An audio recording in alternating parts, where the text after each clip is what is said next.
ਤੁਸੀਂ ਦੇਖ ਰਹੇ ਹੋ ਰੋਜ਼ਾਨਾ ਲੋਕਨੰਦ ਟੀਵੀ ਦਾ ਸਪੈਸ਼ਲ ਪ੍ਰੋਗਰਾਮ ਖਬਰ ਸਵੇਰ ਤੇ ਤੁਹਾਡੇ ਨਾਲ ਆ ਗੁਰਪ੍ਰੀਤ ਸਿੰਘ ਚੱਠਾ। ਚਰਚਾ ਕਰਾਂਗੇ ਵੱਡੀਆਂ ਤੇ ਸਿਆਸੀ ਖਬਰਾਂ ਨੂੰ ਲੈ ਕੇ। ਸਭ ਤੋਂ ਪਹਿਲਾਂ ਗੱਲ ਕਰਦੇ ਹਾਂ ਕਾਂਗਰਸ ਪਾਰਟੀ ਦੀ। ਕਾਂਗਰਸ ਪਾਰਟੀ ਦੇ ਹੁਣ ਵੱਡੇ ਆਗੂ ਆਪਣੀ ਹੀ ਪਾਰਟੀ ਦੇ ਉੱਤੇ ਵੱਡੇ ਦੋਸ਼ ਲਾਉਂਦੇ ਨਜ਼ਰ ਆ ਰਹੇ ਨੇ, ਵੱਡੇ ਸਵਾਲ ਚੁੱਕਦੇ ਨਜ਼ਰ ਆ ਰਹੇ ਨੇ ਤੇ ਪਾਰਟੀ ਦੇ ਵਿੱਚ ਬਗਾਵਤੀ ਸੁਰਾਂ ਲਗਾਤਾਰ ਉੱਠਦੀਆਂ ਵਿਖਾਈ ਦੇ ਰਹੀਆਂ ਨੇ।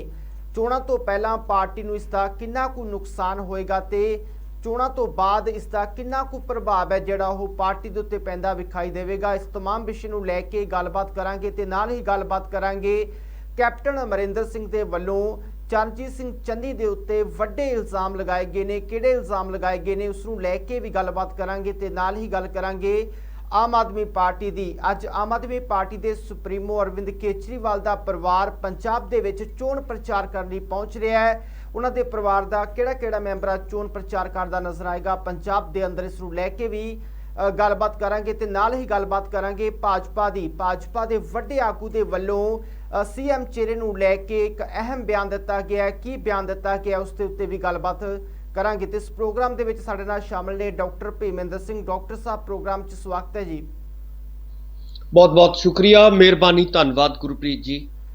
ਡਾਕਟਰ ਸਾਹਿਬ ਆਪਾਂ ਸਭ ਤੋਂ ਪਹਿਲਾਂ ਕਾਂਗਰਸ ਪਾਰਟੀ ਦੀ ਗੱਲ ਕਰ ਲੈਂਦੇ ਹਾਂ। ਜਿਸ ਤਰ੍ਹਾਂ ਕਾਟੋ ਕਲੇਸ਼ ਲਗਾਤਾਰ ਵਧਦਾ ਜਾ ਰਿਹਾ ਹੈ ਤੇ ਜਦੋਂ ਦਾ ਸੀਐਮ ਚਿਹਰੇ ਦਾ ਐਲਾਨ ਕੀਤਾ ਹੈ ਉਸ ਤੋਂ ਬਾਅਦ ਬਗਾਵਤੀ ਸੁਰਾਂ ਉੱਠਦੀਆਂ ਨਜ਼ਰ ਆ ਰਹੀਆਂ ਨੇ ਪਾਰਟੀ ਦੇ ਅੰਦਰ ਤੇ ਵੱਡੇ ਇਲਜ਼ਾਮ ਪਾਰਟੀ ਦੇ ਉੱਤੇ ਲੱਗਦੇ ਨਜ਼ਰ ਆ ਰਹੇ ਨੇ। ਸ਼ਮਸ਼ੇਰ ਸਿੰਘ ਦੁੱਲੋਂ ਦੀ ਗੱਲ ਕੀਤੀ ਜਾਵੇ, ਉਹ ਵੀ ਇਲਜ਼ਾਮ ਲਗਾਉਂਦੇ ਨਜ਼ਰ ਆ ਰਹੇ ਨੇ ਤੇ ਉਧਰ ਨਵਜੋਤ ਸਿੰਘ ਸਿੱਧੂ ਵੀ ਕਾਫੀ ਨਾਰਾਜ਼ ਚੱਲ ਰਹੇ ਨੇ ਪਾਰਟੀ ਤੋਂ।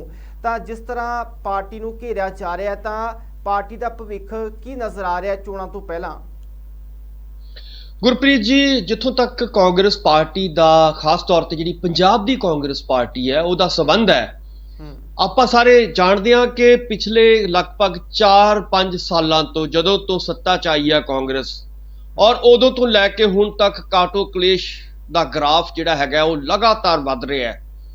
ਕਿਸੇ ਵੇਲੇ ਇਹ ਕਿਹਾ ਜਾਂਦਾ ਸੀਗਾ ਕਿ ਸਿਰਫ ਨਵਜੋਤ ਸਿੰਘ ਸਿੱਧੂ ਹੀ ਬੋਲਦੇ ਆ ਕਾਂਗਰਸ ਦੇ ਵਿੱਚ, ਔਰ ਉਹਨਾਂ ਤੋਂ ਬਾਅਦ ਆਪਾਂ ਨੇ ਦੇਖਿਆ ਕਿ ਦੁੱਲੋ ਸਾਹਿਬ ਵੀ ਬੋਲਦੇ ਰਹੇ, ਪ੍ਰਤਾਪ ਸਿੰਘ ਬਾਜਵਾ ਹੋਰਾਂ ਨੇ ਬੜੀਆਂ ਵੱਡੀਆਂ ਆਵਾਜ਼ਾਂ ਉਠਾਈਆਂ ਸੀਗੀਆਂ ਕੈਪਟਨ ਸਾਹਿਬ ਦੇ ਖਿਲਾਫ, ਚਿੱਠੀਆਂ ਵੀ ਲਿਖੀਆਂ ਸੀਗੀਆਂ ਉਹਨਾਂ ਨੇ।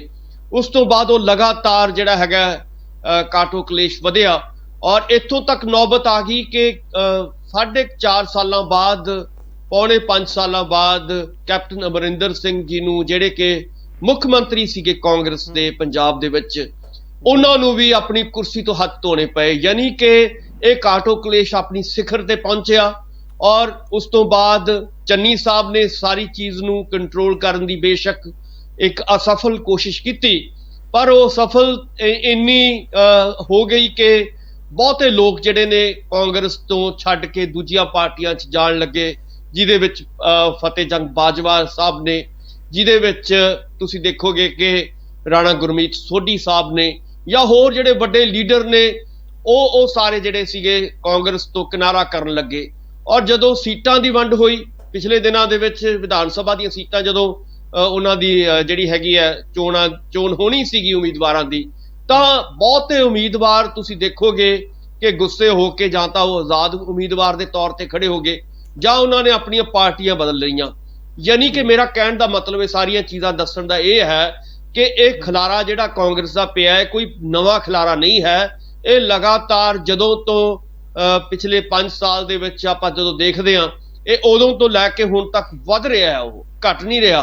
ਸੋ ਕਹਿਣ ਦਾ ਮਤਲਬ ਹੈ ਕਿ ਦੁੱਲੋ ਸਾਹਿਬ ਨੇ ਇਹ ਨਵੇਂ ਕੁਐਸਚਨ, ਨਵੇਂ ਸਵਾਲ ਜਿਹੜੇ ਨੇ ਆਪਣੀ ਪਾਰਟੀ ਦੇ ਵਿੱਚ ਉਠਾਏ ਨੇ ਔਰ ਉਹਨਾਂ ਨੇ ਵੀ ਇਹੀ ਵੱਡੇ ਸਵਾਲ ਉਠਾਏ ਨੇ ਕਿ ਤੁਸੀਂ ਜਿਹੜੇ ਸੀਟਾਂ ਦਿੱਤੀਆਂ ਨੇ ਉਹ ਠੀਕ ਸੀਟਾਂ ਨਹੀਂ ਦਿੱਤੀਆਂ, ਠੀਕ ਉਮੀਦਵਾਰ ਨਹੀਂ ਚੁਣੇ, ਔਰ ਜਿਹਦਾ ਨਤੀਜਾ ਹੈ ਕਿ ਬਹੁਤੇ ਜਿਹੜੇ ਟਕਸਾਲੀ ਉਮੀਦਵਾਰ ਨੇ ਉਹ ਦੂਜੀਆਂ ਪਾਰਟੀਆਂ 'ਚ ਜਾ ਚੁੱਕੇ ਨੇ ਜਾਂ ਨਿਰਾਸ਼ ਹੋ ਕੇ ਘਰੇ ਬੈਠ ਚੁੱਕੇ ਨੇ ਜਾਂ ਉਹ ਬਗਾਵਤੀ ਸੁਰਾਂ ਜਿਹੜੀਆਂ ਨੇ ਅਪਣਾ ਰਹੇ ਨੇ। ਸੋ ਕਹਿਣ ਦਾ ਮਤਲਬ ਹੈ ਕਿ ਦੁੱਲੋ ਸਾਹਿਬ ਨੇ ਸ਼ਾਇਦ ਕਾਂਗਰਸ ਪਾਰਟੀ ਦੇ ਉੱਤੇ ਪਹਿਲੀ ਵਾਰ ਇਹ ਦੋਸ਼ ਲੱਗੇ ਹੋਣਗੇ ਪੰਜਾਬ ਦੇ ਅੰਦਰ ਕਿ ਟਿਕਟਾਂ ਨੇ ਜਿਹੜੀਆਂ ਦਿੱਤੀਆਂ ਨਹੀਂ ਵੇਚੀਆਂ ਗਈਆਂ ਨੇ। ਤਾਂ ਕੀ ਲੱਗਦਾ ਹੈ ਕਿ ਵਾਕਈ ਦੇ ਵਿੱਚ ਟਿਕਟਾਂ ਵਿਕੀਆਂ ਨੇ ਜਿਸ ਤਰ੍ਹਾਂ ਦੋਸ਼ ਲਾਏ ਗਏ ਨੇ? ਤੇ ਜੇਕਰ ਦੁੱਲੋਂ ਸਾਹਿਬ ਦੇ ਦੋਸ਼ ਝੂਠੇ ਨੇ ਤਾਂ ਕਾਂਗਰਸ ਪਾਰਟੀ ਉਹਨਾਂ ਦੇ ਉੱਤੇ ਕੋਈ ਕਾਰਵਾਈ ਕਿਉਂ ਨਹੀਂ ਕਰ ਰਹੀ? ਗੁਰਪ੍ਰੀਤ ਜੀ ਦੇਖੋ, ਜਿਹੜੇ ਬੰਦੇ, ਕਿਉਂਕਿ ਦੁੱਲੋ ਸਾਹਿਬ ਟਕਸਾਲੀ ਆਗੂ ਮੰਨਦੇ ਆ, ਆਪਣੇ ਆਪ ਨੂੰ ਟਕਸਾਲੀ ਕਾਂਗਰਸੀ ਮੰਨਦੇ ਆ, ਔਰ ਬਾਰ-ਬਾਰ ਉਹਨਾਂ ਨੇ ਜ਼ਿਕਰ ਕੀਤਾ ਹੈ ਕਿ ਅਸੀਂ ਕਾਂਗਰਸ ਨੂੰ ਉਹਨਾਂ ਦਿਨਾਂ ਦੇ ਵਿੱਚ ਬਚਾਇਆ ਹੈ ਜਦੋਂ ਕਾਂਗਰਸ ਦੇ ਨਾਲ ਕੋਈ ਖੜਦਾ ਨਹੀਂ ਸੀ। ਮੇਰਾ ਮਤਲਬ ਹੈ ਕਿ ਅੱਤਵਾਦ ਦਾ ਦੌਰ ਜਦੋਂ ਸੀਗਾ, ਜਦੋਂ ਕਾਂਗਰਸ ਨੂੰ ਛੱਡ ਕੇ ਲੋਕ ਜਾ ਰਹੇ ਸੀਗੇ, ਦੁੱਲੋ ਸਾਹਿਬ ਇਹ ਮੰਨਦੇ ਨੇ ਕਿ ਮੈਂ ਉਸ ਵੇਲੇ ਵੀ ਪਾਰਟੀ ਦਾ ਜਿਹੜਾ ਹੈਗਾ ਵੱਡਾ ਸਿਪਾਹੀ ਰਿਹਾ।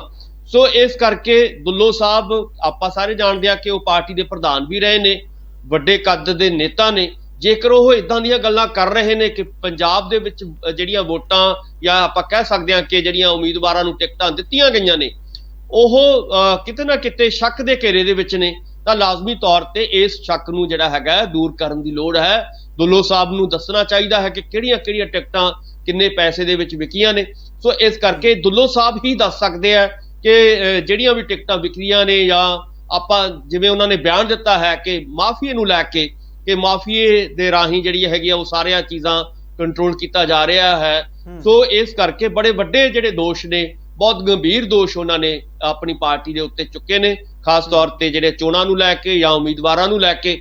ਸੋ ਜੇਕਰ ਇਹ ਸਾਰੇ ਜਿਹੜੇ ਸ਼ੱਕ ਨੇ ਉਹਨਾਂ ਦੇ ਜਾਂ ਜਿਹੜੇ ਦੋਸ਼ ਨੇ ਉਹ ਜ਼ਾਹਿਰ ਹੁੰਦੇ ਨੇ ਜਾਂ ਉਹ ਜਿਹੜੇ ਨੇ ਯਕੀਨ ਦੇ ਵਿੱਚ ਬਦਲਦੇ ਆ, ਤਾਂ ਲਾਜ਼ਮੀ ਤੌਰ ਤੇ ਕਾਂਗਰਸ ਦਾ ਜਿਹੜਾ ਗ੍ਰਾਫ ਹੈ ਆਉਣ ਵਾਲੇ ਦਿਨਾਂ ਦੇ ਵਿੱਚ ਕਾਫੀ ਡਿੱਗੇਗਾ ਔਰ ਇਹਦੇ ਨਾਲ ਜਿਹੜੀਆਂ ਚੋਣਾਂ ਜਿਹੜੀਆਂ ਹੋਣ ਜਾ ਰਹੀਆਂ ਨੇ ਉਹਦੇ ਵਿੱਚ ਨੁਕਸਾਨ ਹੋਣ ਦੀਆਂ ਕਾਫੀ ਸੰਭਾਵਨਾਵਾਂ ਨਜ਼ਰ ਆ ਰਹੀਆਂ ਨੇ। ਚੱਠਾ ਸਾਹਿਬ, ਨਵਜੋਤ ਸਿੰਘ ਸਿੱਧੂ ਡਾਕਟਰ ਸਾਹਿਬ ਗੱਲ ਕਰਦੇ ਨੇ ਪੰਜਾਬ ਮਾਡਲ ਦੀ, ਤਾਂ ਬੀਤੇ ਦਿਨ ਵੀ ਉਹਨਾਂ ਦਾ ਬਿਆਨ ਸਾਹਮਣੇ ਆਇਆ ਕਿ ਜੇਕਰ ਕਹਿੰਦੇ ਵੀ ਉਹ ਪੰਜਾਬ ਮਾਡਲ ਲਾਗੂ ਨਹੀਂ ਕੀਤਾ ਜਾਏਗਾ, ਉਹਦੇ ਤੇ ਕੰਮ ਨਹੀਂ ਹੋਏਗਾ, ਕਿਉਂਕਿ ਚਰਨਜੀਤ ਸਿੰਘ ਚੰਨੀ ਨੂੰ ਸੀਐਮ ਦਾ ਚਿਹਰਾ ਲਾਣਿਆ ਗਿਆ। ਤਾਂ ਉਹ ਕਹਿੰਦੇ ਨੇ ਕਿ ਜੇ ਸਰਕਾਰ ਆਉਂਦੀ ਆ ਤਾਂ ਫਿਰ ਸੀਐਮ ਚੰਨੀ ਹੀ ਸੀਐਮ ਬਣਨਗੇ, ਤਾਂ ਐਬਸੋਲਿਊਟ ਪਾਵਰਾਂ ਉਹਨਾਂ ਕੋਲ ਹੋਣਗੀਆਂ। ਤਾਂ ਜਿਸ ਸਮੇਂ ਕੈਪਟਨ ਅਮਰਿੰਦਰ ਸਿੰਘ ਨਵਜੋਤ ਸਿੰਘ ਸਿੱਧੂ ਦੇ ਹਮਲਿਆਂ ਕਾਰਨ ਉਹਨਾਂ ਨੂੰ ਅਸਤੀਫਾ ਦੇਣਾ ਪਿਆ, ਤਾਂ ਕੀ ਲੱਗਦਾ ਹੈ ਕਿ ਆਉਣ ਵਾਲੇ ਸਮੇਂ ਦੇ ਵਿੱਚ ਨਵਜੋਤ ਸਿੰਘ ਸਿੱਧੂ ਨੇ ਜਿਹੜੇ ਉਹਨਾਂ ਦੇ ਕਾਰਨ ਚਰਨਜੀਤ ਸਿੰਘ ਚੰਨੀ ਨੂੰ ਵੀ ਆਪਣੇ ਸੀਐਮ ਤੋਂ ਹੱਥ ਧੋਣੇ ਪੈ ਸਕਦੇ ਨੇ ਜੇਕਰ ਸਰਕਾਰ ਬਣਦੀ ਹੈ ਕਾਂਗਰਸ ਪਾਰਟੀ ਦੀ? ਗੁਰਪ੍ਰੀਤ ਜੀ, ਜਿੱਥੋਂ ਤੱਕ ਨਵਜੋਤ ਸਿੰਘ ਸਿੱਧੂ ਦੇ ਪੰਜਾਬ ਮਾਡਲ ਦੀ ਗੱਲ ਹੈ, ਆਪਾਂ ਸਾਰੇ ਜਾਣਦੇ ਹਾਂ ਔਰ ਲਗਾਤਾਰ ਇਹਦੇ ਉੱਤੇ ਆਪਾਂ ਗੱਲਬਾਤ ਕੀਤੀ ਹੈ ਔਰ ਇਹ ਕੋਸ਼ਿਸ਼ ਕੀਤੀ ਹੈ ਆਪਣੇ ਦਰਸ਼ਕਾਂ ਨੂੰ ਦੱਸਣ ਦੀ ਕਿ ਪੰਜਾਬ ਨੂੰ ਜੇਕਰ ਐਡੇ ਵੱਡੇ ਸੰਕਟ ਚੋਂ ਕੱਢਿਆ ਜਾ ਸਕਦਾ ਹੈ ਤਾਂ ਉਹਦੇ ਲਈ ਨੀਤ ਔਰ ਨੀਤੀ ਚਾਹੀਦੀ ਹੈ। ਔਰ ਨੀਤ ਔਰ ਨੀਤੀ ਤਾਂ ਹੀ ਸਪਸ਼ਟ ਹੋਏਗੀ ਜੇਕਰ ਵੱਡੇ ਲੀਡਰਾਂ ਦੇ ਹੱਥ ਦੇ ਵਿੱਚ ਕਮਾਂਡ ਹੋਏਗੀ, ਜਿਹੜੇ ਲੀਡਰ ਵੱਡੇ ਜਿਹੜੇ ਨੇ ਫੈਸਲੇ ਕਰ ਸਕਦੇ ਨੇ ਔਰ ਸਾਰੀ ਪਾਰਟੀ ਨੂੰ ਆਪਣੇ ਕੰਟਰੋਲ 'ਚ ਰੱਖ ਸਕਦੇ ਨੇ। ਸੋ ਉਹ ਸਾਨੂੰ ਨਜ਼ਰ ਆ ਰਹੇ ਸੀਗੇ ਨਵਜੋਤ ਸਿੰਘ ਸਿੱਧੂ ਕਿਉਂਕਿ ਬਾਰ-ਬਾਰ ਇਹ ਗੱਲ ਕਹਿ ਰਹੇ ਸੀਗੇ ਕਿ ਮੈਂ ਇਹ ਮਾਡਲ ਜਿਹੜਾ ਹੈਗਾ ਬਹੁਤ ਮਿਹਨਤ ਦੇ ਨਾਲ ਤਿਆਰ ਕੀਤਾ ਹੈ, ਕਈ ਸਾਲਾਂ ਦੀ ਰਿਸਰਚ ਤੋਂ ਬਾਅਦ ਤਿਆਰ ਕੀਤਾ ਹੈ ਔਰ ਜੇਕਰ ਇਸ ਮਾਡਲ ਨੂੰ ਲਾਗੂ ਕਰਨਾ ਹੈ ਤਾਂ ਇਹ ਜਿਹੜੀ ਕਮਾਂਡ ਹੈ, ਖਾਸ ਤੌਰ ਤੇ ਜਿਹੜੀ ਇਹਦੀ ਜ਼ਿੰਮੇਵਾਰੀ ਹੈ ਇਸ ਸਾਰੇ ਮਾਡਲ ਨੂੰ ਲਾਗੂ ਕਰਨ ਦੀ, ਤਾਂ ਉਹ ਮੈਨੂੰ ਸੌਂਪੀ ਜਾਵੇ। ਯਾਨੀ ਕਿ ਉਹਨਾਂ ਦਾ ਮਤਲਬ ਸੀਗਾ ਕਿ ਸੀਐਮ ਦਾ ਚਿਹਰਾ ਉਹਨਾਂ ਨੂੰ ਐਲਾਨਿਆ ਜਾਵੇ, ਪਰ ਸੀਐਮ ਦਾ ਚਿਹਰਾ ਚੰਨੀ ਸਾਹਿਬ ਨੂੰ ਐਲਾਨ ਦਿੱਤਾ ਗਿਆ ਹੈ। ਹੁਣ ਇਹ ਜਿਹੜਾ ਮਾਡਲ ਹੈ ਪੰਜਾਬ ਮਾਡਲ, ਮੈਨੂੰ ਲੱਗਦਾ ਹੈ ਕਿ ਠੰਡੇ ਬਸਤੇ ਵਿੱਚ ਪੈ ਚੁੱਕਿਆ ਹੈ ਔਰ ਇਹੀ ਕਾਰਨ ਹੈ ਕਿ ਨਵਜੋਤ ਸਿੰਘ ਸਿੱਧੂ ਇਹ ਗੱਲ ਕਹਿ ਚੁੱਕੇ ਨੇ ਕਿ ਭਾਈ ਹੁਣ ਮੇਰੀ ਕੋਈ ਜ਼ਿੰਮੇਵਾਰੀ ਨਹੀਂ ਹੈ, ਇਹ ਤਾਂ ਜਦੋਂ ਮੌਕਾ ਮਿਲੇਗਾ, ਜਦੋਂ ਇਹ ਸਰਕਾਰ ਬਣੇਗੀ ਕਾਂਗਰਸ ਦੀ ਦੁਬਾਰਾ, ਉਦੋਂ ਦੇਖਿਆ ਜਾਏਗਾ ਕਿ ਕਿਹਦੇ ਹੱਥ ਦੇ ਵਿੱਚ ਕਮਾਂਡ ਆਉਂਦੀ ਹੈ, ਕਿਹਦੇ ਵਿੱਚ ਨਹੀਂ ਆਉਂਦੀ। ਸੋ ਕਹਿਣ ਦਾ ਮਤਲਬ ਹੈ ਕਿ ਹੁਣ ਕਾਫੀ ਨਿਰਾਸ਼ਾ ਦੇ ਵਿੱਚੋਂ ਉਹਨਾਂ ਦੇ ਜਿਹੜੇ ਇਹ ਵਿਚਾਰ ਨਿਕਲ ਕੇ ਸਾਹਮਣੇ ਆ ਰਹੇ ਨੇ ਔਰ ਆਪਾਂ ਸਾਰੇ ਜਾਣਦੇ ਹਾਂ ਕਿ ਚੰਨੀ ਸਾਹਿਬ ਦੇ ਕੋਲ ਜਿਹੜਾ ਵਿਜ਼ਨ ਹੈ ਕੋਈ ਉਸ ਕਿਸਮ ਦਾ ਵਿਜ਼ਨ ਨਹੀਂ ਹੈ ਜਾਂ ਜਿਸ ਕਿਸਮ ਦਾ ਵਿਜ਼ਨ ਦੀ ਪੰਜਾਬ ਨੂੰ ਲੋੜ ਹੈ। ਔਰ ਇਸ ਕਰਕੇ ਚੰਨੀ ਸਾਹਿਬ ਦੀ ਜਿਹੜੀ ਪੋਲਿਟਿਕਸ ਹੈ ਉਹ ਇੱਕ ਪਪੂਲਰ ਪੋਲਿਟਿਕਸ ਉਹਨੂੰ ਕਹਿ ਸਕਦੇ ਹਾਂ ਕਿ ਆਪਣੀਆਂ ਕਦੇ ਤਾਸ਼ ਖੇਡ ਕੇ ਪਪੂਲੈਰਿਟੀ ਲੈਣੀ, ਕਦੇ ਕ੍ਰਿਕਟ ਖੇਡ ਕੇ ਪਪੂਲੈਰਿਟੀ ਹਾਸਲ ਕਰਨੀ। ਸੋ ਇਸ ਕਿਸਮ ਦੀ ਜਦੋਂ ਪਪੂਲੈਰਿਟੀ ਤੁਸੀਂ ਹਾਸਲ ਕਰਨੀ ਚਾਹੁੰਦੇ ਹੋ ਤਾਂ ਉਹਦੇ ਨਾਲ ਕੀ ਹੁੰਦਾ ਕਿ ਪੰਜਾਬ ਦੇ ਜਿਹੜੇ ਬੁਨਿਆਦੀ ਮੁੱਦੇ ਨੇ ਇਸ ਵੇਲੇ, ਚਾਹੇ ਉਹ ਕਿਸਾਨਾਂ ਦਾ ਮੁੱਦਾ ਹੈ, ਚਾਹੇ ਨੌਜਵਾਨਾਂ ਦਾ, ਚਾਹੇ ਮਾਫੀਏ ਨੂੰ ਕੰਟਰੋਲ ਕਰਨ ਦਾ, ਚਾਹੇ ਆਪਾਂ ਕਹਿ ਸਕਦੇ ਹਾਂ ਕਿ ਬਰਗਾੜੀ ਕਾਂਡ ਦਾ ਜਿਹੜਾ ਮਸਲਾ ਉੱਥੇ ਦਾ ਉੱਥੇ ਖੜਾ ਹੈ। ਯਾਨੀ ਕਿ ਪੰਜਾਬ ਦੇ ਮਸਲੇ ਇਸ ਵੇਲੇ ਉੱਥੇ ਖੜੇ ਨੇ, ਪਰ ਕਾਂਗਰਸ ਇਸ ਵੇਲੇ ਉਹਨਾਂ ਮਾਮਲਿਆਂ ਦੇ ਵਿੱਚ ਜਿਹੜਾ ਹੈਗਾ, ਉਹਨਾਂ ਮਸਲਿਆਂ ਦੇ ਵਿੱਚ ਜਿਹੜਾ ਹੈਗਾ ਪੈਰ ਦੇ ਵਿੱਚ ਪੈਰ ਨਹੀਂ ਰੱਖਣਾ ਚਾਹੁੰਦੀ ਔਰ ਉਹਨਾਂ ਮਸਲਿਆਂ ਨੂੰ ਸਗੋਂ ਉਹਨਾਂ ਸੰਕਟਾਂ ਨੂੰ ਕਿਤੇ ਨਾ ਕਿਤੇ ਭੁੱਲ ਜਾਣਾ ਚਾਹੁੰਦੀ ਹੈ, ਉਹਨਾਂ ਲੋਕਾਂ ਨੂੰ ਇਧਰ ਉਧਰ ਲਿਜਾ ਕੇ ਜਿਹੜਾ ਹੈਗਾ ਆਪਣਾ ਟਾਈਮ ਪਾਸ ਕਰਨਾ ਚਾਹੁੰਦੀ ਹੈ, ਵੋਟਾਂ ਲੈਣਾ ਚਾਹੁੰਦੀ ਹੈ।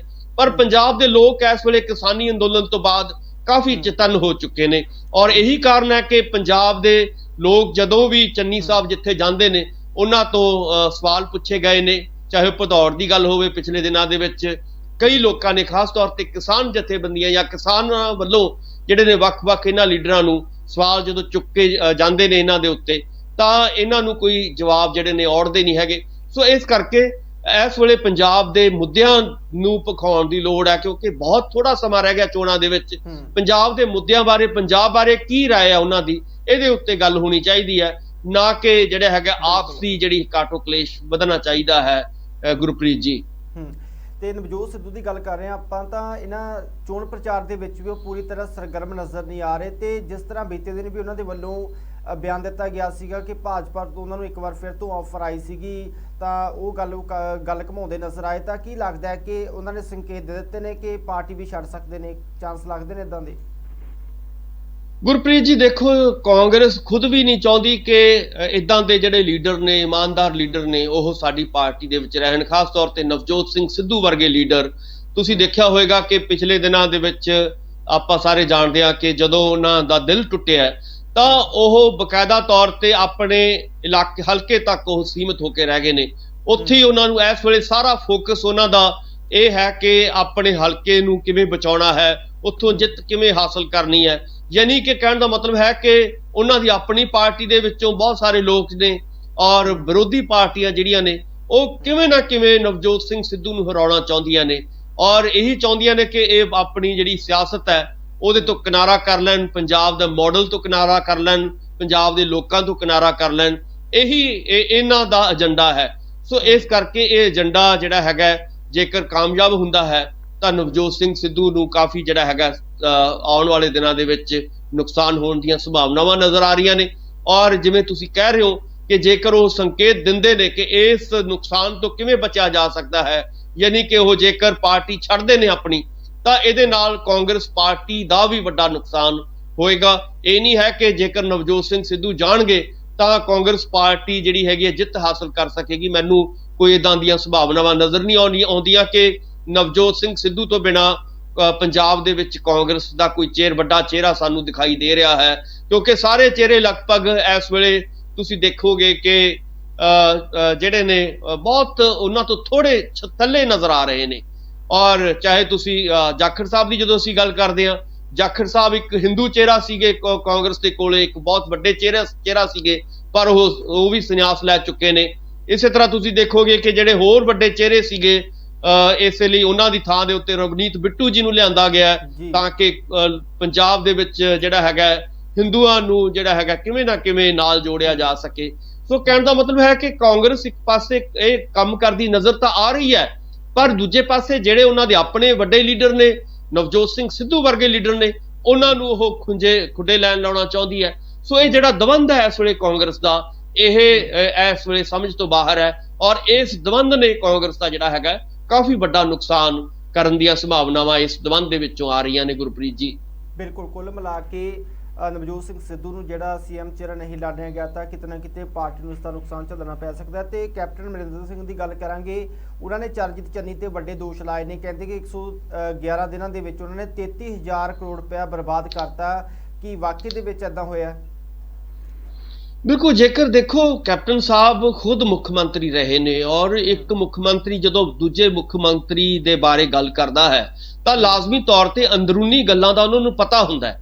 ਸੋ ਜੇਕਰ ਕੈਪਟਨ ਸਾਹਿਬ ਇਹ ਗੱਲ ਕਰ ਰਹੇ ਨੇ ਕਿ ਐਡਾ ਵੱਡਾ ਨੁਕਸਾਨ, ਪੈਸਿਆਂ ਦਾ ਨੁਕਸਾਨ ਜਿਹੜਾ ਹੈਗਾ, ਬੇਲੋੜੇ ਪੈਸਿਆਂ ਦਾ, ਜਿਹੜਾ ਆਪਾਂ ਕਹਿ ਸਕਦੇ ਹਾਂ ਕਿ ਬੇਲੋੜੇ ਜਿਹੜੇ ਐਲਾਨ ਉਹਨਾਂ ਨੇ ਕੀਤੇ ਸੀਗੇ, ਔਰ ਉੱਥੇ ਪੈਸੇ ਲੱਗਣੇ ਚਾਹੀਦੇ ਸੀਗੇ ਜਿੱਥੇ ਲੱਗਣੇ ਬਣਦੇ ਨੇ ਉਹ ਨਹੀਂ ਲੱਗੇ, ਆਪਾਂ ਸਾਰੇ ਜਾਣਦੇ ਹਾਂ, ਤੇ ਸਿਰਫ ਉੱਥੇ ਐਲਾਨ ਹੋਏ। ਪਰ ਜਿਹੜਾ ਵੱਡਾ ਨੁਕਸਾਨ ਇਸ ਵੇਲੇ ਹੋ ਚੁੱਕਿਆ ਹੈ ਉਹਦਾ ਖਮਿਆਜਾ ਅਗਲੀ ਸਰਕਾਰ ਨੂੰ ਭਰਨਾ ਪਏਗਾ। ਜਿਹੜੀ ਵੀ ਸਰਕਾਰ ਬਣੇਗੀ ਉਹਨੂੰ ਉਹ ਸਾਰੇ ਦਾ ਸਾਰਾ ਜਿਹੜਾ ਹੈਗਾ ਕਰਜ਼ਾ ਜਿਹੜਾ ਹੈਗਾ ਉਹਨਾਂ ਦੇ ਉੱਤੇ ਹੋਰ ਚੜ੍ਹਨਾ ਹੈ, ਸਰਕਾਰ ਦੇ ਉੱਤੇ, ਪੰਜਾਬੀਆਂ ਦੇ ਉੱਤੇ। ਸੋ ਕੁੱਲ ਮਿਲਾ ਕੇ ਜੇਕਰ ਕੈਪਟਨ ਸਾਹਿਬ ਇਹ ਗੱਲ ਕਹਿ ਰਹੇ ਨੇ ਕਿ ਚੰਨੀ ਸਾਹਿਬ ਨੇ ਵੱਡਾ ਨੁਕਸਾਨ ਖਜ਼ਾਨੇ ਦਾ ਕੀਤਾ ਹੈ, ਤਾਂ ਇਹਦਾ ਮਤਲਬ ਗੱਲ ਸਹੀ ਹੈ, ਔਰ ਇਹ ਗੱਲ ਬਿਲਕੁਲ ਠੀਕ ਹੈ ਉਹਨਾਂ ਦੀ ਕਿ ਇਸ ਵੇਲੇ ਪੰਜਾਬ ਸਰਕਾਰ ਕੋਲੇ, ਯਾਨੀ ਕਿ ਜਿੱਦਾਂ ਦੀ ਵੀ ਪੰਜਾਬ ਦੀ ਸਰਕਾਰ ਹੈ, ਉਹਦੇ ਕੋਲੇ ਆਪਣੇ ਮੁਲਾਜ਼ਮਾਂ ਨੂੰ ਤਨਖਾਹ ਦੇਣ ਲਈ ਪੈਸੇ ਨਹੀਂ ਹੈਗੇ। ਇਹ ਗੱਲ ਉਹਨਾਂ ਦੀ ਠੀਕ ਦਿਖਾਈ ਦੇ ਰਹੀ ਹੈ। ਸੋ ਇਸ ਕਰਕੇ ਜਿਹੜੇ ਸਵਾਲ ਕੈਪਟਨ ਸਾਹਿਬ ਨੇ ਚੁੱਕੇ ਨੇ ਚੰਨੀ ਸਾਹਿਬ ਦੀ ਸਰਕਾਰ ਦੇ ਉੱਤੇ, ਬਿਲਕੁਲ ਮੈਨੂੰ ਸਹੀ ਜਾਪ ਰਹੇ ਨੇ। ਪਰ ਆਪਾਂ ਸਾਰੇ ਜਾਣਦੇ ਹਾਂ ਕਿ ਚੋਣਾਂ ਦਾ ਦੌਰ ਹੈ, ਔਰ ਦੋਸ਼ ਪ੍ਰਤੀ ਦੋਸ਼ ਚੱਲਦੇ ਰਹਿੰਦੇ ਨੇ। ਪਰ ਜਿੱਥੋਂ ਤੱਕ ਇਸ ਵੇਲੇ ਪੰਜਾਬ ਦੇ ਖਜ਼ਾਨੇ ਦੀ ਗੱਲ ਹੈ, ਉਹ ਖਜ਼ਾਨਾ ਜਿਹੜਾ ਹੈਗਾ ਕਿਸੇ ਵੇਲੇ ਕਿਹਾ ਜਾਂਦਾ ਸੀ ਖਾਲੀ ਹੈ, ਔਰ ਉਹ ਹੋਰ ਵੀ ਹੁਣ ਆਉਣ ਵਾਲੇ ਦਿਨਾਂ ਦੇ ਵਿੱਚ ਖਾਲੀ ਹੋਇਆ ਪਿਆ ਹੈ। ਔਰ ਕਿਵੇਂ ਭਰੇਗਾ, ਇਹ ਹੁਣ ਨਵੀਂ ਸਰਕਾਰ ਦੇ ਲਈ ਸਿਰਦਰਦੀ ਬਣੇਗੀ ਔਰ ਇਹਨੂੰ ਸੋਚਣਾ ਪਏਗਾ ਇਹਦੇ ਬਾਰੇ, ਉਹਨੂੰ ਕਿਵੇਂ ਇਹ ਜਿਹੜਾ ਹੈਗਾ ਖਜ਼ਾਨਾ ਜਿਹੜਾ ਹੈਗਾ ਭਰ ਕੇ ਪੰਜਾਬ ਦੇ ਮਸਲੇ ਹੱਲ ਕਰਨੇ ਪੈਣਗੇ। ਸੋ ਇਹ ਹੁਣ ਨਵੀਂ ਸਰਕਾਰ ਦੇ ਲਈ ਜਿਹੜਾ ਹੈਗਾ ਸੋਚਣ ਦੀ ਘੜੀ ਹੋਏਗੀ। ਪਰ ਫਿਲਹਾਲ ਜਿਹੜਾ ਹੈਗਾ ਕੈਪਟਨ ਸਾਹਿਬ ਦੀ ਜਿਹੜੀ ਗੱਲ ਹੈ ਉਹ ਕਾਫੀ ਠੀਕ ਦਿਖਾਈ ਦੇ ਰਹੀ ਹੈ ਗੁਰਪ੍ਰੀਤ ਜੀ। ਤੇ ਹੁਣ ਆਮ ਆਦਮੀ ਪਾਰਟੀ ਦੀ ਵੀ ਗੱਲ ਕਰ ਲੈਂਦੇ ਆ। ਅੱਜ ਅਰਵਿੰਦ ਕੇਜਰੀਵਾਲ ਦੀ ਪਤਨੀ ਤੇ ਉਹਨਾਂ ਦੀ ਬੇਟੀ ਚੋਣ ਪ੍ਰਚਾਰ ਕਰਨ ਦੇ ਲਈ ਆ ਰਹੇ ਨੇ ਪੰਜਾਬ। ਤਾਂ ਜਿਸ ਤਰ੍ਹਾਂ ਭਗਵੰਤ ਮਾਨ ਧੁਰੀ ਤੋਂ ਇਸ ਵਾਰ ਚੋਣ ਲੜ ਰਹੇ ਨੇ ਤੇ ਸੰਗਰੂਰ ਦੇ ਵਿੱਚ ਹੀ ਧੁਰੀ ਪੈ ਜਾਂਦਾ ਤੇ ਉਹ ਸੰਗਰੂਰ ਤੋਂ 2 ਵਾਰ MP ਵੀ ਬਣ ਚੁੱਕੇ ਨੇ ਭਗਵੰਤ ਮਾਨ। ਤਾਂ ਕੀ ਲੱਗਦਾ ਕਿ ਕਿੰਨਾ ਕੁ ਬਲ ਮਿਲੇਗਾ ਇਸ ਨਾਲ ਆਮ ਆਦਮੀ ਪਾਰਟੀ ਨੂੰ? ਗੁਰਪ੍ਰੀਤ ਜੀ ਦੇਖੋ, ਜਿੱਥੋਂ ਤੱਕ ਆਮ ਆਦਮੀ ਪਾਰਟੀ ਦਾ ਸੰਬੰਧ ਹੈ, ਆਮ ਆਦਮੀ ਪਾਰਟੀ ਦੇ ਪੱਖ ਦੇ ਵਿੱਚ ਇਹੀ ਹਵਾ ਚੱਲ ਰਹੀ ਹੈ ਕਿ ਅਸੀਂ ਆਮ ਲੋਕ ਜਿਹੜੇ ਸੋਚਦੇ ਨੇ ਉਹੀ ਸੋਚਦੇ ਨੇ ਕਿ ਅਸੀਂ ਦੋਵੇਂ ਪਾਰਟੀਆਂ ਦੀਆਂ ਸਰਕਾਰਾਂ ਦੇਖ ਚੁੱਕੇ ਨੇ। ਅਕਾਲੀ BJP ਦੀ ਲੋਕਾਂ ਨੂੰ ਲੱਗਦਾ ਹੈ ਕਿ ਅਸੀਂ ਸਰਕਾਰ 10 ਸਾਲ ਦੇਖੀ ਹੈ ਇਸ ਤੋਂ ਪਹਿਲਾਂ, ਔਰ ਹੁਣ 5 ਸਾਲ ਅਸੀਂ ਕਾਂਗਰਸੀ ਸਰਕਾਰ ਵੀ ਵੇਖ ਚੁੱਕੇ ਹਾਂ। ਹੁਣ ਅਸੀਂ ਇੱਕ ਮੌਕਾ ਜਿਹੜਾ ਹੈਗਾ ਕੇਜਰੀਵਾਲ ਨੂੰ ਦੇਣਾ ਚਾਹੁੰਦੇ ਹਾਂ ਔਰ ਇਹ ਵੱਡੇ ਵੱਡੇ ਨਾਅਰੇ ਜਿਹੜੇ ਨੇ ਉਹ ਲਿਖ ਕੇ ਲਗਾਏ ਗਏ ਨੇ ਪੂਰੇ ਪੰਜਾਬ ਦੇ ਵਿੱਚ। ਸੋ ਇਸ ਕਰਕੇ ਕਿਤੇ ਨਾ ਕਿਤੇ ਮਾਹੌਲ ਜਿਹੜਾ ਹੈਗਾ ਜਾਂ ਅੰਕੜੇ ਜਿਹੜੇ ਆ ਰਹੇ ਨੇ, ਸਰਵੇ ਜਿਹੜੇ ਆ ਰਹੇ ਨੇ, ਉਹੀ ਦਿਖਾ ਰਹੇ ਨੇ ਕਿ ਪੰਜਾਬ ਦੇ ਵਿੱਚ ਆਮ ਆਦਮੀ ਪਾਰਟੀ ਵੱਡੀ ਲੀਡ ਦੇ ਉੱਤੇ ਜਿਹੜੀ ਹੈਗੀ ਹੈ ਜਿੱਤ ਰਹੀ ਹੈ ਔਰ ਨੰਬਰ 1 ਦੀ ਪਾਰਟੀ ਬਣ ਰਹੀ ਹੈ। ਔਰ ਜੇਕਰ ਇਹ ਸਾਰੀਆਂ ਚੀਜ਼ਾਂ ਸੰਭਵ ਹੁੰਦੀਆਂ ਨੇ ਤਾਂ ਲਾਜ਼ਮੀ ਤੌਰ ਤੇ ਇਹਦੇ ਵਿੱਚ ਕੇਜਰੀਵਾਲ ਔਰ ਉਹਨਾਂ ਦੇ ਪਰਿਵਾਰ ਦਾ ਬੜਾ ਵੱਡਾ ਯੋਗਦਾਨ ਹੈ। ਔਰ ਇਹੀ ਕਾਰਨ ਹੈ ਕਿ ਕੇਜਰੀਵਾਲ ਉਹਨਾਂ ਦੇ ਮਿਸਿਸ ਜਿਹੜੇ ਨੇ ਔਰ ਉਹਨਾਂ ਦੀ ਬੇਟੀ ਪ੍ਰਚਾਰ ਦੇ ਲਈ ਬਕਾਇਦਾ ਤੌਰ ਤੇ ਪੰਜਾਬ ਦੇ ਵਿੱਚ ਆ ਰਹੇ ਨੇ। ਔਰ ਇਸ ਵੇਲੇ ਕਿਉਂਕਿ ਅਖਾੜਾ ਭਖਿਆ ਹੋਇਆ ਹੈ, ਬਾਕੀ ਸਾਰੇ ਲੀਡਰਾਂ ਦੀਆਂ ਪਤਨੀਆਂ ਔਰ ਬੇਟੀਆਂ ਬੱਚੇ ਜਿਹੜੇ ਨੇ ਉਹ ਸਾਰੇ ਲੱਗੇ ਹੋਏ ਨੇ। ਇਸੇ ਤਰ੍ਹਾਂ ਤੁਸੀਂ ਦੇਖੋਗੇ ਕਿ ਆਮ ਆਦਮੀ ਪਾਰਟੀ ਦੇ ਜਿਹੜੇ ਵੱਖ-ਵੱਖ ਲੀਡਰ ਨੇ, ਚਾਹੇ ਉਹ ਦਿੱਲੀ ਦੇ ਲੀਡਰ ਨੇ, ਚਾਹੇ ਉਹ ਪੰਜਾਬ ਦੇ ਲੀਡਰ ਨੇ, ਉਹਨਾਂ ਦੇ ਸਾਰਿਆਂ ਦੇ ਪਰਿਵਾਰ, ਦੋਸਤ, ਮਿੱਤਰ, ਰਿਸ਼ਤੇਦਾਰ ਜਿਹੜੇ ਨੇ ਉਹ ਸਾਰੇ ਇਸ ਚੋਣ ਪ੍ਰਚਾਰ ਦੇ ਵਿੱਚ ਲੱਗੇ ਹੋਏ ਨੇ। ਔਰ ਵੱਡਾ ਆਪਾਂ ਕਹਿ ਸਕਦੇ ਹਾਂ ਕਿ ਇਹ ਬਹੁਤ ਵੱਡਾ ਕੁੰਭ ਦਾ ਮੇਲਾ ਜਿਹੜਾ ਹੈਗਾ, ਕਹਿ ਸਕਦੇ ਹਾਂ ਕਿ ਇੱਕ ਬਹੁਤ ਵੱਡਾ ਜਸ਼ਨ ਦੇ ਤੌਰ ਤੇ ਇਹਨੂੰ ਦੇਖ ਸਕਦੇ ਹਾਂ। ਸੋ ਇਸ ਕਰਕੇ ਬਹੁਤ ਵੱਡਾ ਦੁਨੀਆ ਦਾ ਇੱਕ ਸਭ ਤੋਂ ਵੱਡਾ ਲੋਕਤੰਤਰ ਹੈ ਔਰ ਲੋਕਤੰਤਰ ਦੇ ਵਿੱਚ ਸਭ ਨੂੰ ਆਪਣੀ ਗੱਲ ਰੱਖਣ ਦਾ ਹੱਕ ਹੈ ਔਰ ਸਭ ਨੂੰ ਪ੍ਰਚਾਰ ਕਰਨ ਦਾ ਹੱਕ ਹੈ। ਸੋ ਉਸ ਹੱਕ ਦਾ ਇਸਤੇਮਾਲ ਕਰਦੇ ਹੋਏ ਜਿਹੜੇ ਨੇ ਕੇਜਰੀਵਾਲ ਹੋਰਾਂ ਦਾ ਪਰਿਵਾਰ ਅੱਜ ਆ ਰਿਹਾ, ਇੱਕ ਵਧੀਆ ਗੱਲ ਹੋਏਗੀ ਔਰ ਇਹਦੇ ਨਾਲ ਆਮ ਆਦਮੀ ਪਾਰਟੀ ਨੂੰ ਪੰਜਾਬ ਦੇ ਵਿੱਚ ਵੱਡੀ ਬੂਸਟ ਜਿਹੜੀ ਹੈਗੀ ਹੈ ਮਿਲਣ ਦੀਆਂ ਸੰਭਾਵਨਾਵਾਂ ਨਜ਼ਰ ਆ ਰਹੀਆਂ ਨੇ ਗੁਰਪ੍ਰੀਤ ਜੀ। ਬਿਲਕੁਲ। ਤੇ ਕੁਝ ਕੁ ਪਾਰਟੀਆਂ ਦੋਸ਼ ਲਾਉਂਦੀਆਂ ਨੇ ਕਿ ਦਿੱਲੀ ਵਾਲੇ ਆ ਕੇ ਪੰਜਾਬ ਦੇ ਉੱਤੇ ਕਬਜ਼ਾ ਕਰਨਾ ਚਾਹੁੰਦੇ ਨੇ। ਤਾਂ ਜਿਹੜਾ ਮੁੱਖ ਮੁੱਦਾ ਹੈ ਉਹ ਤਾਂ ਇਹ ਹੈ ਕਿ ਪੰਜਾਬ ਦੇ ਅੰਦਰ ਕੰਮ ਹੋਣਾ ਚਾਹੀਦਾ ਤੇ ਜਿਹੜੇ ਇਸ ਵਕਤ ਮੁੱਖ ਮੁੱਦੇ ਨੇ ਉਹਨਾਂ ਦੇ ਉੱਤੇ ਧਿਆਨ ਦੇਣ ਦੀ ਲੋੜ ਹੈ। ਭਾਵੇਂ ਸਿੱਖਿਆ ਦੀ ਗੱਲ ਕੀਤੀ ਜਾਵੇ, ਤਾਂ ਸਿਹਤ ਦੀ ਗੱਲ ਕੀਤੀ ਜਾਵੇ, ਬੇਰੁਜ਼ਗਾਰੀ ਦੀ ਗੱਲ ਕੀਤੀ ਜਾਵੇ, ਤਾਂ ਉਹ ਮੁੱਦੇ ਕਿਤੇ ਨਾ ਕਿਤੇ ਇਗਨੋਰ ਹੁੰਦੇ ਨਜ਼ਰ ਆ ਰਹੇ ਨੇ ਤੇ ਇਹੀ ਦੋਸ਼ਬਾਜ਼ੀਆਂ ਨੇ ਜਿਹੜੀਆਂ ਇੱਕ ਦੂਜੇ ਦੇ ਉੱਤੇ ਪਾਰਟੀਆਂ ਲਗਾਉਂਦੀਆਂ ਨਜ਼ਰ ਆ ਰਹੀਆਂ ਨੇ। ਤਾਂ ਕੀ ਲੱਗਦਾ ਕਿ ਇਹਨਾਂ ਚੋਣਾਂ ਦੇ ਵਿੱਚ ਜਿਹੜੇ ਮੁੱਦਿਆਂ ਤੇ ਕੰਮ ਹੋਣਾ ਚਾਹੀਦਾ ਉਹ ਮੁੱਦੇ ਕਿਤੇ ਨਾ ਕਿਤੇ ਨਜ਼ਰ ਨਹੀਂ ਆ ਰਹੇ? ਕੀ ਕਾਰਨ ਲੱਗਦਾ? ਕਾਰਨ ਇਹੀ ਲੱਗਦਾ ਕਿ ਜਿਹੜੀਆਂ ਪਾਰਟੀਆਂ ਆਪਾਂ ਸਾਰੇ ਜਾਣਦੇ ਹਾਂ ਕਿ ਕੋਈ ਜਿਹੜੇ ਵੱਡੇ ਲੀਡਰ ਨੇ, ਕੋਈ ਕਿਸੇ ਪਾਰਟੀ 'ਚ ਜਾ ਰਿਹਾ ਹੈ, ਕੋਈ ਕਿਸੇ 'ਚ ਜਾ ਰਿਹਾ ਹੈ। ਮਤਲਬ 24 ਘੰਟਿਆਂ ਦੇ ਵਿੱਚ ਹੀ ਪਾਰਟੀਆਂ ਜਿਹੜੀਆਂ ਨੇ, ਇੱਕ ਦਿਨ ਦੇ ਵਿੱਚ ਕਈ ਪਾਰਟੀਆਂ ਬਦਲੀਆਂ ਜਾ ਰਹੀਆਂ ਨੇ। ਸੋ ਇੱਕ ਮਾੜਾ ਰੁਝਾਨ ਦੇਖ ਸਕਦੇ ਹਾਂ ਔਰ ਇਹਦੇ ਨਾਲ ਕੀ ਹੁੰਦਾ ਹੈ ਕਿ ਜਿਹੜੇ ਲੋਕ ਨੇ ਉਹ ਕਨਫਿਊਜ਼ ਹੋ ਜਾਂਦੇ ਨੇ, ਉਹ ਭੰਬਲ ਭੂਸੇ 'ਚ ਪੈਂਦੇ ਆ ਵੀ ਅਸੀਂ ਕਿਹੜੇ ਲੀਡਰ ਨੂੰ ਚੁਣੀਏ। ਇਹਦਾ ਕੋਈ ਭਰੋਸਾ ਨਹੀਂ ਗਾ ਕਿ ਅੱਜ ਕਿਹੜੀ ਪਾਰਟੀ 'ਚ, ਕੱਲ ਨੂੰ ਕਿਹੜੀ ਪਾਰਟੀ ਚਲਾ ਜਾਏਗਾ। ਸੋ ਇਸ ਕਰਕੇ ਇਹਦੇ ਨਾਲ ਆਪਾਂ ਕਹਿ ਸਕਦੇ ਹਾਂ ਕਿ ਜਿਹੜੀ ਡੈਮੋਕ੍ਰੇਸੀ ਦਾ ਜਿਹੜਾ ਘਾਣ ਹੋਇਆ ਬਹੁਤ ਜ਼ਿਆਦਾ ਹੋ ਰਿਹਾ। ਸੋ ਇਹ ਕੋਈ ਨਾ ਕੋਈ ਨਵੇਂ ਕਾਨੂੰਨ ਜਿਹੜੇ ਨੇ ਜ਼ਰੂਰ ਬਣਨੇ ਚਾਹੀਦੇ ਨੇ। ਬੇਸ਼ੱਕ ਕਿਤੇ ਨਾ ਕਿਤੇ ਕਾਨੂੰਨ ਹੈਗੇ ਨੇ, ਪਰ ਉਹਨਾਂ ਕਾਨੂੰਨਾਂ ਦੇ ਉੱਤੇ ਜਿਹੜੀ ਹੈਗੀ ਆ ਪਾਬੰਦੀਆਂ ਜਿਹੜੀਆਂ ਨੇ ਉਹ ਬਹੁਤੀਆਂ ਲੱਗਣ ਕਰਕੇ ਆਪਾਂ ਕਹਿ ਸਕਦੇ ਹਾਂ ਕਿ ਕਾਨੂੰਨਾਂ ਨੂੰ ਨਹੀਂ ਮੰਨਿਆ ਜਾ ਰਿਹਾ, ਕਾਨੂੰਨਾਂ ਨੂੰ ਛਿੱਕੇ ਟੰਗਿਆ ਜਾ ਰਿਹਾ ਹੈ ਇਸ ਵੇਲੇ। ਸੋ ਇਸ ਕਰਕੇ ਲੋਕਾਂ ਦਾ ਭਰੋਸਾ ਜਿਹੜਾ ਹੈਗਾ ਭਾਰਤੀ ਡੈਮੋਕ੍ਰੇਸੀ ਜਾਂ ਖਾਸ ਤੌਰ ਤੇ ਜਿਹੜੀ ਪੰਜਾਬ ਦੀ ਡੈਮੋਕ੍ਰੇਸੀ ਇਸ ਵੇਲੇ ਚੱਲ ਰਹੀ ਹੈ ਔਰ ਇਹਦੇ ਵਿੱਚ ਜਦੋਂ ਪਾਰਟੀਆਂ ਦੇ ਲੀਡਰ ਇੱਕ ਦੂਜੀ ਪਾਰਟੀ ਦੇ ਵਿੱਚ ਆ ਜਾ ਰਹੇ ਨੇ ਔਰ ਲੋਕਾਂ ਨੂੰ ਜਿਹੜਾ ਹੈਗਾ ਇਹ ਭਰਮ ਪੈਦਾ ਹੋਣ ਦੀ ਕੋਸ਼ਿਸ਼ ਕੀਤੀ ਜਾ ਰਹੀ ਹੈ कि फलानी पार्टी सत्ता च आएगी, मैं उस पार्टी जा रहा, फलानी जिहड़ी है दुध धोती पार्टी है और इस करके मैं इस पार्टी नूं छड्ड रहा। सो कहण दा मतलब जिद्दां दीयां गल्लां हो रहीआं ने ਉਹਦੇ ਵਿੱਚ ਪੰਜਾਬ ਦੇ ਜਿਵੇਂ ਤੁਸੀਂ ਦੱਸ ਰਹੇ ਹੋ ਇਹ ਅਸਲੀ ਮੁੱਦੇ ਨੇ, ਚਾਹੇ ਉਹ ਐਜੂਕੇਸ਼ਨ ਦਾ ਮੁੱਦਾ ਹੈ, ਚਾਹੇ ਸਿਹਤ ਦਾ ਮੁੱਦਾ ਹੈ, ਚਾਹੇ ਮਾਫੀਏ ਨੂੰ ਕੰਟਰੋਲ ਕਰਨ ਦਾ ਮੁੱਦਾ ਹੈ, ਕਿਸਾਨਾਂ ਦਾ ਮੁੱਦਾ ਹੈ, ਨੌਜਵਾਨਾਂ ਦਾ ਮੁੱਦਾ ਹੈ, ਵਾਤਾਵਰਣ ਦਾ ਮੁੱਦਾ ਹੈ, ਪੰਜਾਬੀ ਸੱਭਿਆਚਾਰ ਪੰਜਾਬੀ ਭਾਸ਼ਾ ਦਾ ਮੁੱਦਾ ਹੈ। ਸੋ ਇਹ ਸਾਰੇ ਮੁੱਦੇ ਕਿਤੇ ਨਾ ਕਿਤੇ ਤੁਹਾਨੂੰ ਗੈਰ ਹਾਜ਼ਰ ਇਹਨਾਂ ਚੋਣਾਂ ਦੇ ਵਿੱਚ ਆ ਰਹੇ ਨੇ। ਸੋ ਸਿਰਫ ਤੇ ਸਿਰਫ ਆਪਣੀ ਸੱਤਾ ਕਿਵੇਂ ਹਾਸਲ ਕਰਨੀ ਹੈ ਉਹਦੇ ਉੱਤੇ ਫੋਕਸ ਜ਼ਿਆਦਾ ਹੋ ਰਿਹਾ ਹੈ। ਇਹ ਮਤਲਬ ਇੱਕ ਮਾੜੀ ਗੱਲ ਹੈ ਕਿ ਪੰਜਾਬ ਦੇ ਮੁੱਦਿਆਂ ਦੇ ਉੱਤੇ ਇਸ ਵੇਲੇ ਫੋਕਸ ਨਹੀਂ ਹੋ ਰਿਹਾ। ਗੁਰਪ੍ਰੀਤ ਜੀ ਜੀ ਬਿਲਕੁਲ, ਤੇ ਨਾਲ ਹੀ ਹੁਣ ਗੱਲ ਭਾਜਪਾ ਦੀ ਕਰ ਲੈਂਦੇ ਆ। ਗਜਿੰਦਰ ਸ਼ੇਖਾਵਤ ਕਹਿੰਦੇ ਨੇ ਕਿ ਪੰਜਾਬ ਦੇ ਅੰਦਰ ਸੀਐਮ ਚਿਹਰੇ ਤੋਂ ਬਿਨਾਂ ਹੀ ਚੋਣਾਂ ਲੜੀਆਂ ਜਾਣਗੀਆਂ।